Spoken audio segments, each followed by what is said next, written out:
dengan kami. Kami Saya sekarang Saudara Jordan. Romo Yordan, saya Romo Theo. Kami sedang ada di Taman Getsemani di kaki Bukit Zaitun ya. Di belakang kami ini banyak pohon-pohon zaitun dari berbagai umur. Ya, kita akan Selamat datang di Taman Getsemani. selamat datang di Taman Getsemani. Hari ini kita melihat Taman Zaitunnya Romo Yordan ya. Yes. Oke. Oke, kita sambil jalan. Kira-kira apa yang bisa diceritakan? Getsemani. Artinya apa? Artinya apa ya? Getsemani itu juga dari bahasa Ibrani ya. Dari bahasa Ibrani dari dua kata. Gad dan Shemonim. Artinya Gad itu artinya tempat pemerasan. Shemonim artinya zaitun. tempat pemerasan zaitun. Jadi Getsemani, Shemonim itu artinya tempat pemerasan zaitun. Karena kita ada di lokasi yang disebut Bukit Zaitun. Kenapa disebut Bukit Zaitun juga? Karena ya di sini banyak sekali sepanjang bukit, dari kaki bukit sampai puncak bukit di atas itu sangat Maksudnya banyak taman zaitun semua ya. sangat banyak pohon zaitun. Pohon-pohon zaitun. Zaitun. Kita lihat di sini banyak pohon zaitun ya. Ya, Maka dinamakan Bukit Zaitun. Bukit Zaitun. Kalau Dan kita ada di luar kota Yerusalem.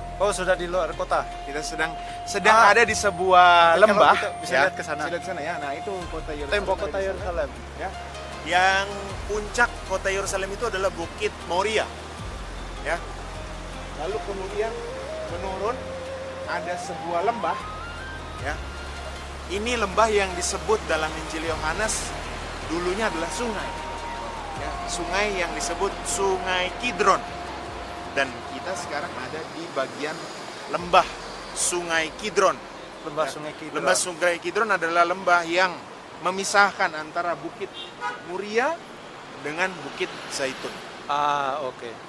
Berarti dari kota tua Yerusalem sebelah sana, lalu lembah Kidron dan sekarang masuk ke Kita Bukit Zaitun. ada di Bukit Di Zaitun. Taman Getsemani. Oke. Kalau dalam peristiwa Injil mungkin ada peristiwa apa saja di ada Taman begitu banyak Getsemani? peristiwa yang terjadi di tempat ini, terutama menjelang hari-hari sengsara dan wafatnya Tuhan kita Yesus Kristus. Ya, di keempat Injil ya diceritakan bagaimana Yesus masuk ke sebuah taman ya. Yang mengatakan Taman Getsemani itu hanya Injil Matius dan Markus. Sementara Injil-Injil yang lain mengatakan ke sebuah taman atau kebun dekat Bukit Zaitun.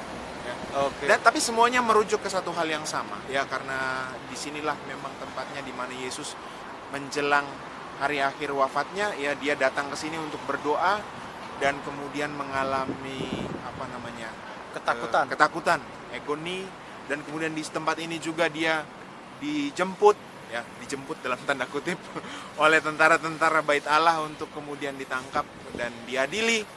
Dan di sini juga Yesus mengalami peristiwa di mana ia ditinggalkan oleh murid-muridnya. Ya, Ketika Yesus dijemput paksa ya, ditangkap di tempat ini ya, murid-muridnya lari meninggalkan ya. dia. Oke, berarti Kisah-kisahnya akan kita baca ya. seperti biasa di TKP, istilahnya Romo Theo. Berarti dari Yesus berdoa tadi ya, ketakutan. Dia meminta murid-murid yang lain juga berdoalah, berjaga-jagalah supaya jangan jatuh dalam pencobaan. Lalu akhirnya semua tertidur, murid-murid tidur, lalu Yudas datang bersama pasukan Imam Agung ya. Jelas sekali kalau dalam Injil ya. Dari Imam Agung, pasukan Imam Agung dari rumah Kayafas sana di Bukit Sion. Mereka turun ke lembah Kidron, menyeberangi lembah Kidron dan lalu ke masuk ke Bukit Zaitun dan Taman Getsemani. Sepertinya tempat yang sudah dikenal oleh Yudas juga. Mungkin karena Yesus sering berdoa di tempat ini. Sering berdoa di sini, lalu sehingga Yudas kenal tempat ini. Dia sering bersama Yesus berdoa di tempat ini. Ya, mesti kita ketahui juga secara geografis bahwa tempat ini bukan tempat yang asing. Ya, artinya ketika Yesus masuk ke kota Yerusalem, ya, hampir pasti dia mengikuti jalan yang sama. Karena jalan ini adalah jalan menuju kota Betania. Ya, kota terakhir atau kota pertama yang dijumpai ketika kita keluar dari Yerusalem. Ya.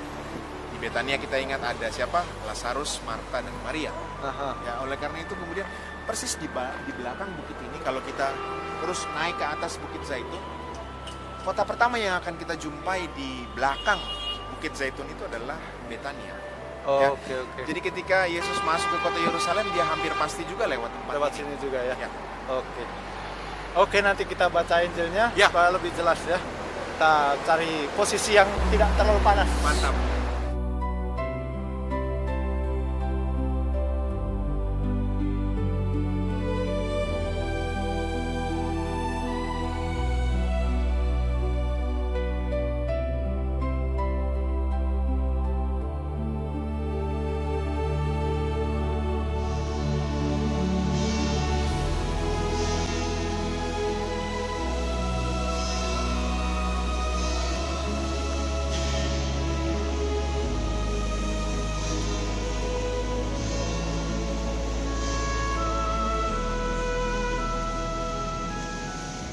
Maka sampailah Yesus bersama-sama murid-muridnya ke suatu tempat yang bernama Getsemani. Lalu ia berkata kepada murid-muridnya, "Duduklah di sini sementara aku pergi ke sana untuk berdoa." Dan ia membawa Petrus dan kedua anak Zebedeus sertanya. Maka mulailah ia merasa sedih dan gentar. Lalu katanya kepada mereka, "Hatiku sangat sedih seperti mau mati rasanya. Tinggallah di sini dan berjaga-jagalah dengan aku." Maka ia maju sedikit lalu sujud berdoa dan katanya, "Ya Bapakku, jikalau sekiranya mungkin, biarlah cawan ini lalu daripadaku, tetapi janganlah seperti yang ku kehendaki, melainkan seperti yang Engkau kehendaki." Setelah itu ia kembali kepada murid-muridnya dan mendapati mereka sedang tidur.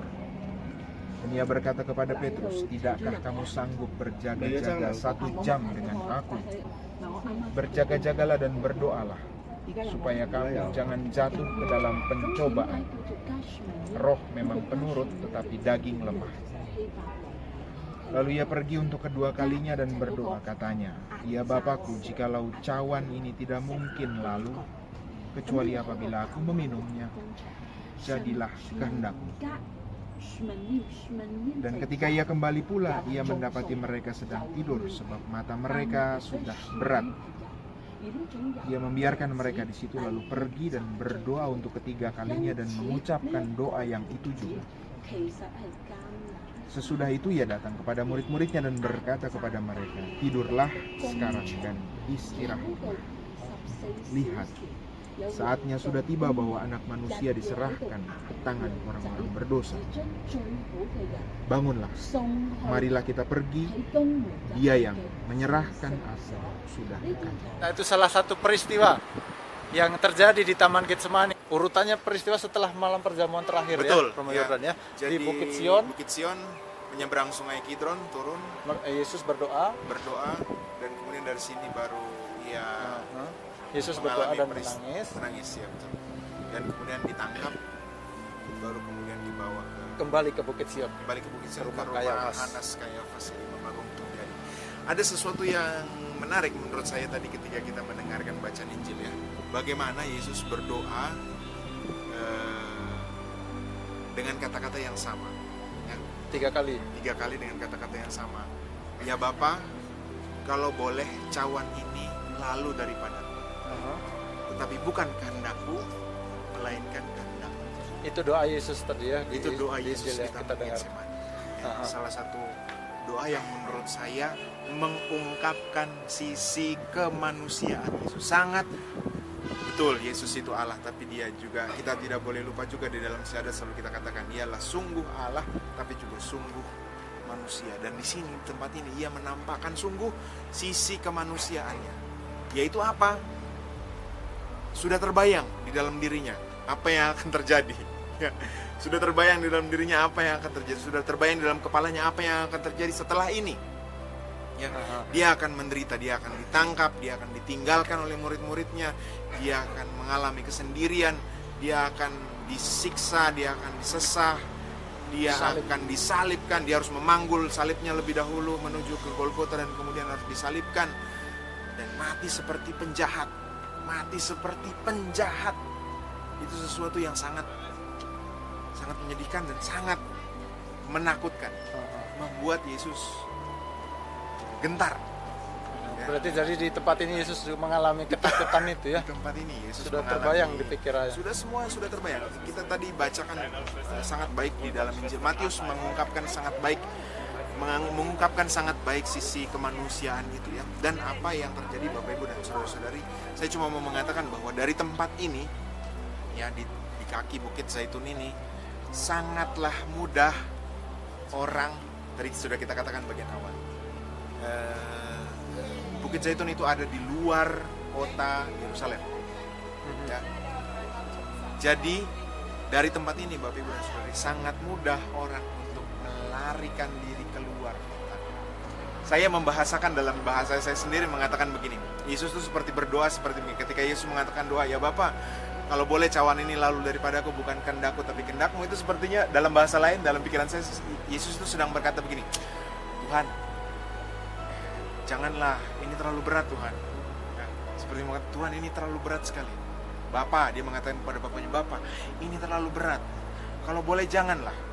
Kalau kamu mengatakan boleh, saya akan segera lari nih.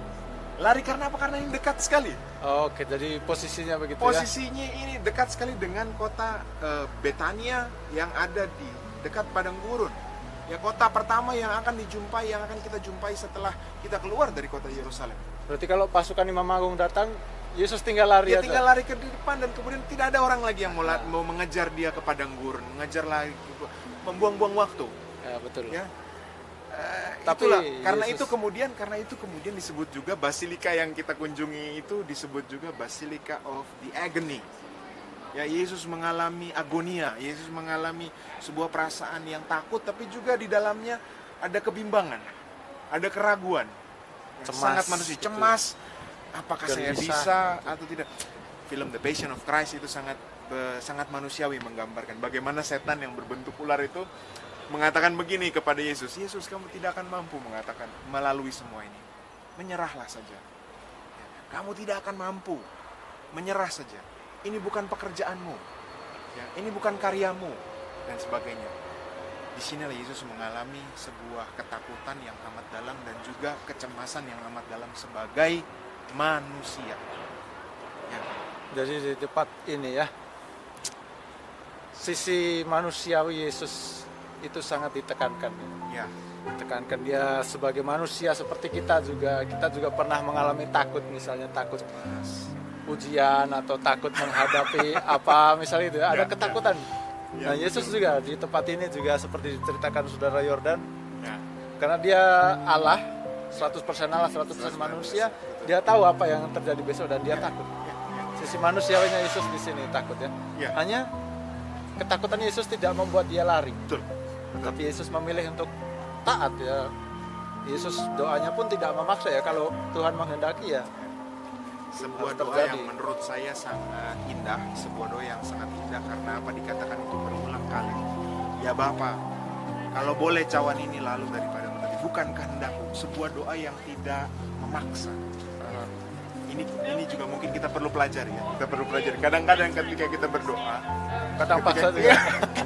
kadang-kadang ketika kita berdoa, kita selalu memaksa Tuhan untuk mengabulkan doa kita. Tuhan, saya mau punya mobil. Tuhan, saya mau punya mobil, tolonglah.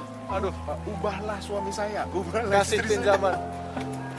Ya, itu kita mungkin harus menambahkan satu kalimat dalam doa kita. Tetapi kalau bukan kehendakku, melainkan kehendakmu, ya boleh kita berdoa itu saja. Sesuatu yang sangat, itu kalimat yang sangat indah. Artinya kita menyerahkan seluruh perjalanan kehidupan kita kepada Dia yang memberikan hidup juga kepada kita. Ya. Itu adalah sesuatu yang sangat-sangat berharga. Kita sebagai manusia punya keinginan. Betul. Tapi kalau itu kehendak Tuhan juga ya syukur. Tapi kalau tidak ya sudah. Itu berarti Tuhan sedang berkehendak lain. Berkehendak lain. Tuhan sedang merencanakan sesuatu yang baik yang lain. Sesuatu yang besar ya. Nah, salah satu renungan yang bisa memperkaya kita di Taman Getsemani ya. Mudah-mudahan berguna juga untuk Bapak Ibu dan saudara-saudari. Saya Saudara Jordan OFM mengucapkan terima kasih dan sampai jumpa di lain kesempatan. Terima kasih, saya Saudara Theo. Semoga kesempatan membaca Injil di TKP di tempat kejadian perkara ini semakin memperkaya iman kita semua. Tuhan memberkati. Tuhan berkati. Terima kasih Saudara Yordan.